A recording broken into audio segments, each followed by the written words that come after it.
Dobar dan, moje ime je Tijana Radulović. Crna Gora obilježava se 17 godina od obnove nezavisnosti. O njenom položaju na međunarodnoj političkoj sceni, regionalnim prilikama, ali i o unutar političkim stvarima razgovaramo sa specijalnim izaslanikom Sjedinjenih Američkih Država za Zapadni Balkan, gospodinom Gabrielom Escobarom.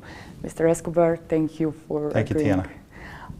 Well, as I said in the introductory, Montenegro marks 17 years since we regained our independence. Have you seen a progress regarding our role in the international political scene? Absolutely, absolutely. I mean, even before you gained your independence, Montenegro was already starting to become a trusted partner for the transatlantic community. But now that you're a member of NATO, you're not just a friend, you're not just a partner, but you're a legally obligated partner and ally. So, and in all of that, Montenegro has really performed well. Yeah, you are visiting us quite often. You actually had a last visit in December last year. Yeah. And I remember when you pointed out something which was quite obvious to us, but also to our European partners, all of our international partners, that Montenegro was in the middle of the institutional crisis. That's right. Are we still in that crisis? No, in fact, at every opportunity, Montenegro made the right choice.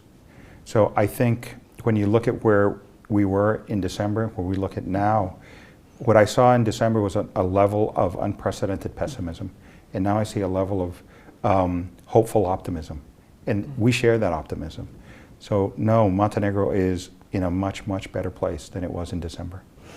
That reminds me, you spoke about of our constitutional court. You said that we must have all the 7 judges elected, but we are only on that level 6. Would you like to comment on that? Well, look, what I didn't say that you had to fill every seat. I said you had to have a functioning court, which you do.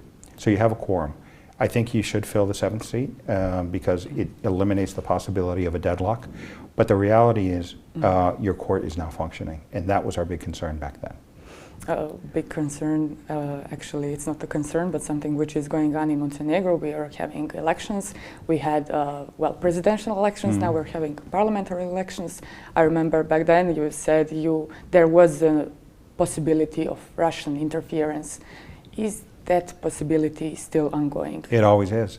And I'll tell you, it's a possibility even in our elections. And you can be sure that they will try to exploit any differences and use the traditional tools of bots and misinformation to try to steer Montenegro away from its European path. So yes, I do worry about elections, not just in Montenegro, but all over the region. But you also said before you believe in Montenegrin people and that they will make a right choice, I believe. I think that they have. I mean, if you look at where the people have had to make choices, they have chosen the only real path that Montenegro has, which is Euro-Atlantic integration. So I am confident that the people of Montenegro can identify that kind of misinformation and make decisions that are consistent with their own values and with their own aspirations.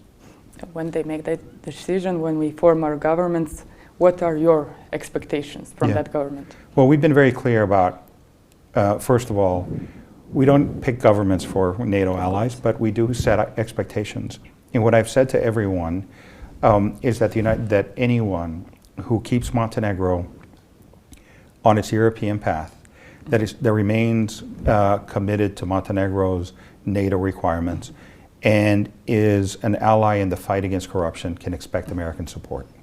Mr. Escobar, you have continuously been warning, actually not warning, but let's say advising or telling to our politicians that they should put their political interests aside and focus on certain topics which are important for our citizens. I'm speaking about economics, I'm speaking about fight against crime and corruption and so on. That's right. Have you seen any progress, any steps toward that direction?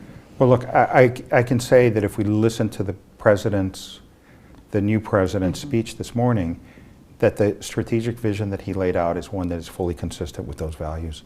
And so in that regard, I do see a lot of progress. So, but I also want to say that even the previous president had put Montenegro on a very good track through independence, through NATO membership, and through affirming European Union candidacy.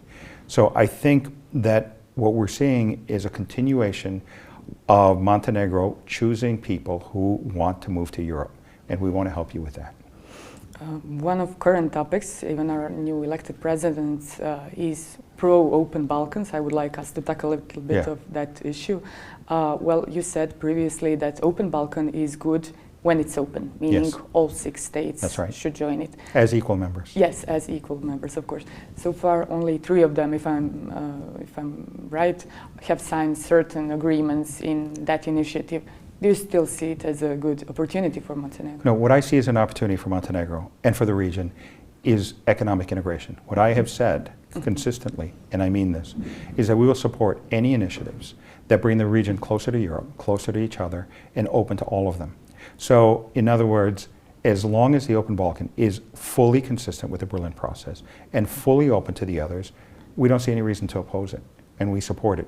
But that doesn't mean that we support Berlin less or that we support the common regional market. As long as all of them are the same thing, there's no reason not to support it. And if 2 or 3 or 4 or 5 countries decide individually that they are going to move on some of those Berlin priorities independently, why stop them? If they want to do their homework in advance, it's okay. But it has to be consistent with the Berlin process. Of course, yeah. Something which is well, close to that Open Balkan Berlin process overall is a question of regional stability. Right. Hot topic currently, Belgrade-Pristina dialogue. Is the dynamic of that talks all right with you? Do you think it should be faster, and how do you regard that overall process? Well, I will tell you, that process is a historic development in the relationship between Serbia and Kosovo.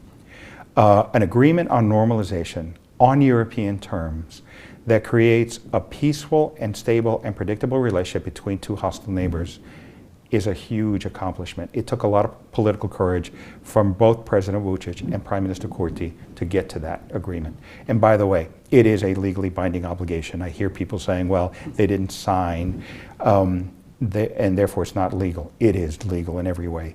Vice President Borrell said it was legal and binding, and both leaders affirmed that it's legal and binding. And the question now is, how do we fully implement it? Because fully implemented, it will help the region heal the most divisive frozen conflict in the Balkans since 1999. So I am optimistic that we will get there. I do believe that both leaders can show the political courage necessary to make the right steps. I know that U.S. don't give deadlines at all, but do you have any expectations? When should that process begin? Well, look, there are, from the Serbian side, there are certain elements that have to be fulfilled in terms of recognizing license plates and ID cards and certain other things. And from Kosovo, there is an expectation that they have to do the Association of Serb Municipalities. I'm sorry, it's not an expectation, it's an obligation. And so we want to see the processes move as fast as possible. I don't see why we couldn't finish that by the end of the summer. Thank you, Mr. Escobar, for this interview, and thank you for your time. Thank you very much, Diana. Za agenciju MINA govorio specijalni izaslanik Sjedinjenih Američkih Država, gospodin Gabriel Escobar. Ovaj i naše ostale video sadržaje možete potražiti na našem YouTube kanalu, a ja vas pozivam i da zapratite naš portal MINA News. Do gledanja.